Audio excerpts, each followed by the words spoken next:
Hi, welcome to the Mentored Engineer. In our last video, we looked at laying out the free body diagram of our jib and the cylinder that goes with it.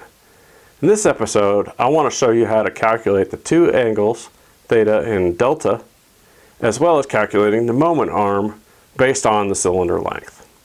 Alright, and the way we're going to do this is to use geometry. Our primary equation today will be the law of cosines, which I'm guaranteed that everybody forgot, because I forgot it for a long time too. Alright, so the first thing we're going to do is we're going to lay out our triangle here, just to simplify our geometry. Alright, so this is the top edge. Now one thing that is not quite apparent is this offset right here. So we're going to have another small little triangle in there. Alright, and I'm going to call this angle lowercase delta. Alright, and that's going to be equal to this little sliver here. So delta is going to equal to the arctangent of distance d1 over distance d2. Alright, that's going to come into play in a little bit. Now using the law of cosines, they give each leg of the triangle a distance. And we're going to call those A, B, and C. And when I write C there, I'm sorry, I am going to change that. Okay, now in the law of cosines, every leg of the triangle gets a lowercase letter. Alright, so in this case, I'm going to use A, B, and C. We're going to only look at this big triangle. Alright, and then the opposite of it is an uppercase angle, and that's we're going to use degrees in here, so A, B, and C. Alright, and you can label them however you want. I've just chosen to do this way. Alright, so the first thing we're going to do is we're going to write out the equation for the law of cosines, and that's c squared equals a squared plus b squared minus the square root of 2ab, not the square root, I said square root.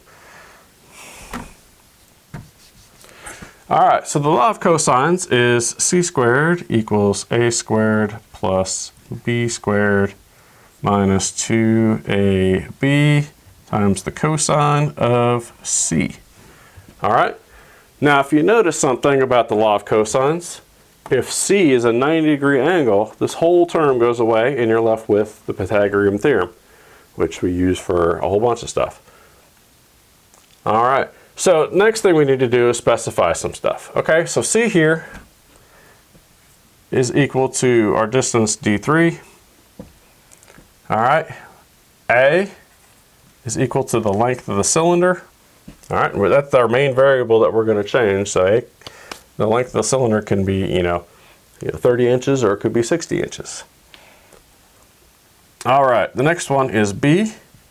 And that is going to be equal to, we're going to have to do a little bit of Pythagorean on there.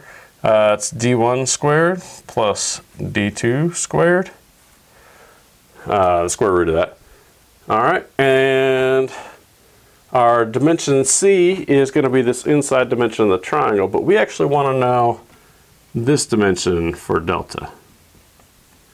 All right, so C is then going to be equal to our delta minus that little angle. So we'll add that to there once we're done. So we can now go ahead and get that.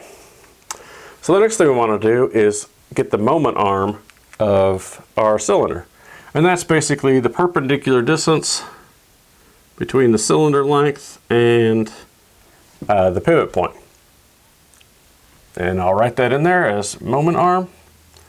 And that can very easily be gotten with geometry here.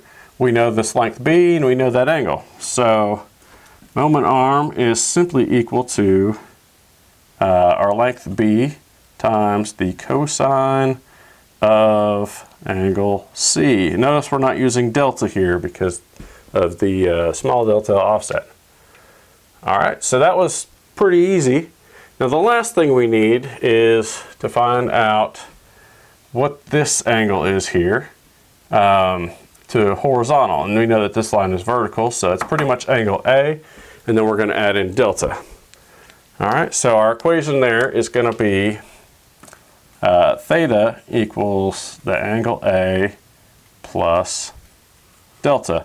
Now we don't know the angle A is yet, but we can very easily figure that out with our law of cosines. We're just going to change it around again. In this case, every time I see A squared, I'm going to change basically A and C, just interchange them in the equation. It's as if I just redrew the whole triangle as a different letters on each side.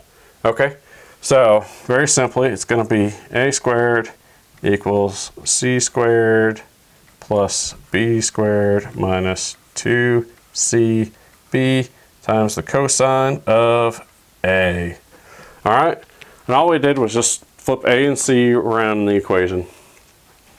And we can just go in and solve for A because we know A, C, and B, and the only other variable in the equation is A. All right, well, I hope that was clear to you. And I hope that refreshed your love of geometry just a little bit more. And it's one of those things, once you get this set up the first time, you can continue to do it again and again. Just know you got to use the law of cosines, and you got to use the Pythagorean theorem a little bit. It's all geometry. You can substitute it in any length, and you get the answers you want. Thank you for watching this episode of The Mentored Engineer. I hope it was very valuable to you and that you watch the next episode. Thank you.